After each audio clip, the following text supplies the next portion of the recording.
நீங்க சாப்பிட்ட பர்கர் சாண்ட்விச்ல மனுஷக்கறி இருந்தா நீங்க சாப்பிடுவீங்களா? அமெரிக்கால இப்படி ஒரு சம்பவம் நடந்திருக்கு.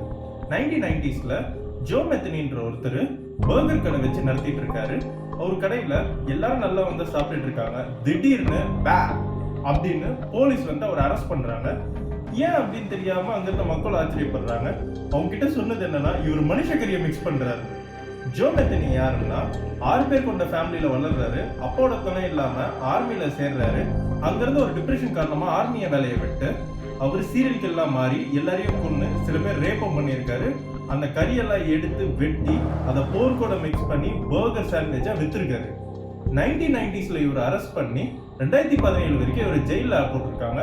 2017 ஜெயில வந்து ஒரு லாக்அப்லயே இருந்துட்டு இருக்காரு. இந்த மாதிரி பர்கர் சாண்ட்விச்ல மனுஷக்கறி மாதிரி இருந்தா நீங்க சாப்பிடுவீங்களா? கமெண்ட் செக்ஷன்ல கமெண்ட் பண்ணுங்க. இந்த வீடியோ உங்களுக்கு பிடிச்சிருந்தா லைக் பண்ணுங்க, ஷேர் பண்ணுங்க, சப்ஸ்கிரைப் பண்ணி ஃபாலோ பண்ணி சப்போர்ட் பண்ணுங்க.